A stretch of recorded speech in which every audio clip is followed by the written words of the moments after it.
भारत के इस पराक्रम में चीन अपनी पराजय देख रहा है, पर पीछे नहीं जा रहा।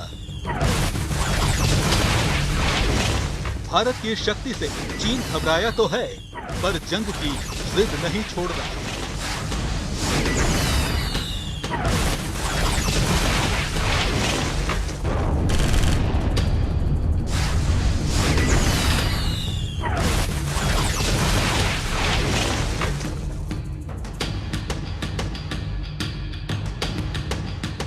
भारत की अग्नि वर्षा देखकर चीन कांप तो रहा है, पर पांव पीछे नहीं खींच रहा।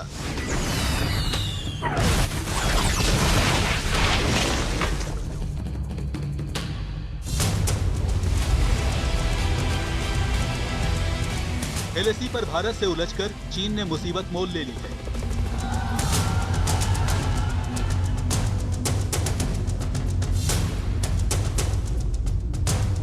बीजिंग में बैठी चीन की लाल सरकार को पता है कि युद्ध के मैदान में उतरने पर उसकी पिटाई तय है, लेकिन चीन अपने फौजियों को कदम पीछे खींचने की इजाजत नहीं दे रहा।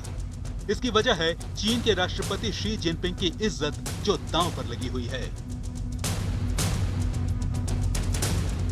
चीन ने भारत की उत्तरी सीमा पर तनाव पैदा कर एक तीर से दो निशाने साधने की कोशिश की थी।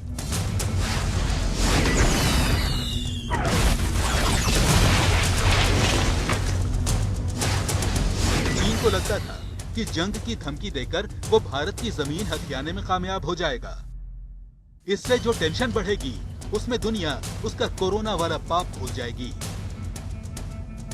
एक अमेरिकी न्यूज मैगजीन का दावा है कि इस साजिश के पीछे किसी और का नहीं, खुद जिनपिंग का दिमाग था। अपने मुल्क में तेजी से बदनाम हो रहे जिनपिंग ने इसे मास्टर स्ट्रोक समझा था। उन्हें यकीन था कि ये चाल कामयाब होगी और वो लोकप्रियता के शिखर पर होंगे। इसका फायदा उठाकर वो चीन की कम्युनिस्ट पार्टी में अपने विरोधियों को हमेशा के लिए खामोश कर देंगे। लेकिन लद्दाख में भारत के हाथों मिल रही एक के बाद एक मात ने उनका सारा प्लान चौपट कर दिया।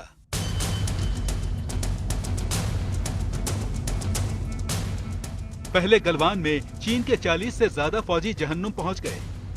चुशूल के ऊंचे रणनीतिक ठिकानों पर भारत का कंट्रोल हो गया है और मोल्डो गैरिसन और स्पांगुर गैप जैसे चीन के अड्डे भारत की फायरिंग रेंज में हैं। भारत से मिले इन झटकों के बाद बीजिंग के लाल बादशाह की कुर्सी हिलने लगी है। वो नाकामी का दाग धोकर अपनी लुटती इज्जत बचाने के लिए किसी भी हद तक जा सकते हैं। जिनपिंग अब एलएसी पर और ज्यादा आक्रामक हो सकते हैं। वो मात का ठीकरा पीएलए में अपने विरोधियों पर फोड़ सकते हैं। इसी बहाने वो पीएलए में अपने विरोधियों का सफाया कर सकते हैं। जिनपिंग के लिए ये करो या मरो की स्थिति है, लेकिन भारत के लिए ये सिर्फ सीमा पर संघर्ष नहीं, बल्कि एक नई विश्व व्यवस्था तय करने की जद्दोजहद है, जिसमें फतह के लिए हर हिंदुस्तानी का हौसला बुलंद है। नतीजा सामने है। पहले चीन हमलावर था, अब भारत आक्रामक है। ये एक भयंकर तूफान का संकेत है, जिसमें चीनी खेमे का उड़ना तय है।